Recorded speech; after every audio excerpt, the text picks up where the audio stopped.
So if you want to change the world, start off by making your bed.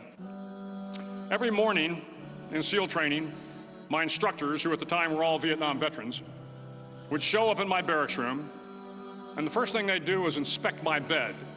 If you did it right, the corners would be square, the covers would be pulled tight, the pillow centered just under the headboard, and the extra blanket folded neatly at the foot of the rack. It was a simple task, mundane at best, but every morning we were required to make our bed to perfection. It seemed a little ridiculous at the time, particularly in light of the fact that we were aspiring to be real warriors, tough, battle-hardened SEALs. But the wisdom of this simple act has been proven to me many times over. If you make your bed every morning, you will have accomplished the first task of the day. It will give you a small sense of pride, and it will encourage you to do another task, and another, and another. And by the end of the day, that one task completed will have turned into many tasks completed. Making your bed will also reinforce the fact that the little things in life matter. If you can't do the little things right, you'll never be able to do the big things right. And if by chance you have a miserable day, you will come home to a bed that is made, that you made. And a made bed gives you encouragement that tomorrow will be better. Several times a week, the instructors would line up the class and do a uniform inspection. It was exceptionally thorough. Your hat had to be perfectly starched, your uniform immaculately pressed, your belt buckle shiny and void of any smudges. But it seemed that no matter how much effort you put into starching your hat or pressing your uniform or polishing your belt buckle, it just wasn't good enough. The instructors would find something wrong. For failing uniform inspection, the student had to run, fully clothed, into the surf zone, then wet from head to toe, roll around on the beach until every part of your body was covered with sand. The effect was known as a sugar cookie. You stayed in the uniform the rest of the day, cold, wet, and sandy. There were many a student who just couldn't accept the fact that all their efforts were in vain, that no matter how hard they tried to get the uniform right, it went unappreciated. Those students didn't make it through training. Those students didn't understand the purpose of the drill. You were never going to succeed. You were never going to have a perfect uniform. The instructors weren't going to allow it. Sometimes, no matter how well you prepare or how well you perform, you still end up as a sugar cookie. It's just the way life is sometimes. If you want to change the world, get over being a sugar cookie and keep moving forward. During training, the students are all broken down into boat crews. Each crew is 7 students, 3 on each side of a small rubber boat, and 1 coxswain to help guide the dinghy. Every day, your boat crew forms up on the beach and is instructed to get through the surf zone and paddle several miles down the coast. In the winter, the surf off San Diego can get to be 8 to 10 feet high, and it is exceedingly difficult to paddle through the plunging surf unless everyone digs in. Every paddle must be synchronized to the stroke count of the coxswain. Everyone must exert equal effort, or the boat will turn against the wave and be unceremoniously dumped back on the beach. For the boat to make it to its destination, everyone must paddle. You can't change the world alone. You will need some help. And to truly get from your starting point to your destination takes friends, colleagues, the goodwill of strangers, and a strong coxswain to guide you. If you want to change the world, find someone to help you paddle. Over a few weeks of difficult training, my SEAL class, which started with 150 men, was down to just 42. There were now 6 boat crews of 7 men each. I was in the boat with the tall guys, but the best boat crew we had was made up of the little guys, the Munchkin crew, we called them. No one was over 5'5". The Munchkin boat crew had 1 American Indian, 1 African American, 1 Polish American, 1 Greek American, 1 Italian American, and 2 tough kids from the Midwest. They out-paddled, outran, and outswam all the other boat crews.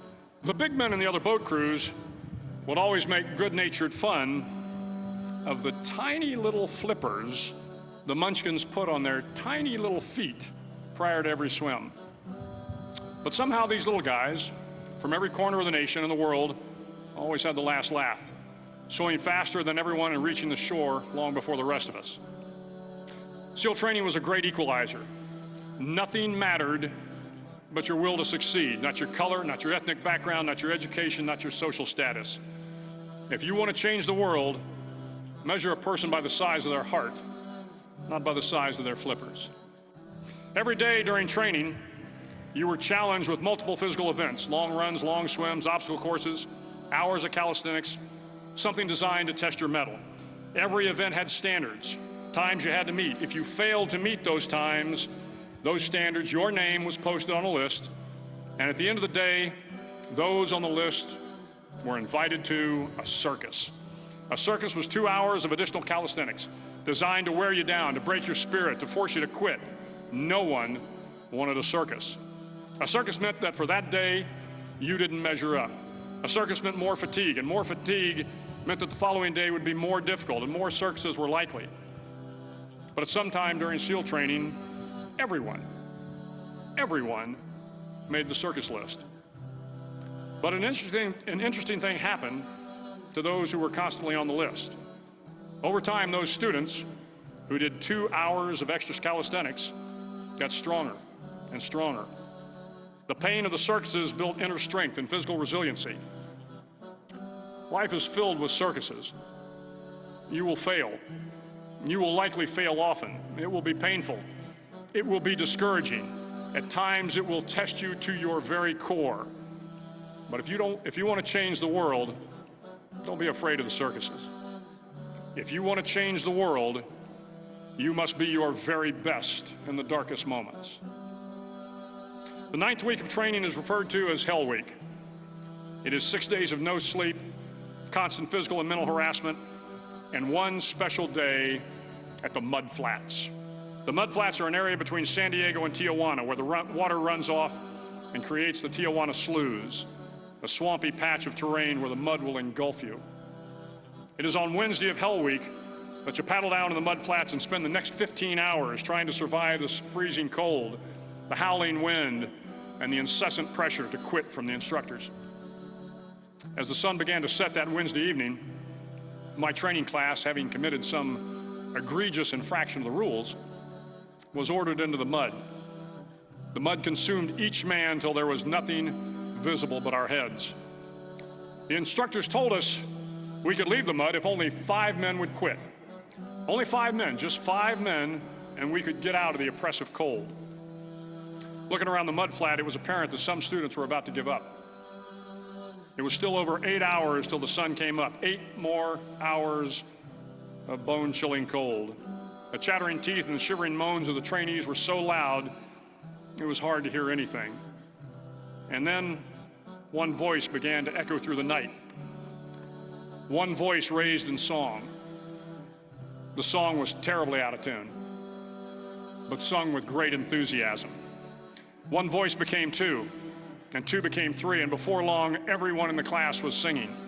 The instructors threatened us with more time in the mud if we kept up the singing, but the singing persisted. And somehow the mud seemed a little warmer, and the wind a little tamer, and the dawn not so far away. If I have learned anything in my time traveling the world, it is the power of hope.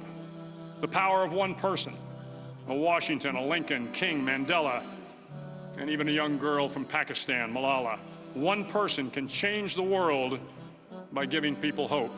So if you want to change the world, start singing when you're up to your neck in mud.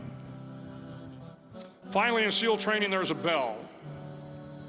A brass bell that hangs in the center of the compound for all the students to see.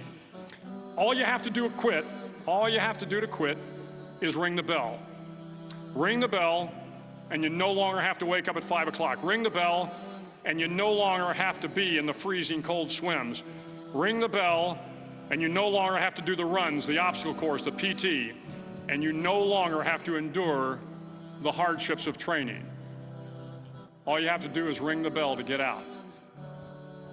If you want to change the world, don't ever ring the bell.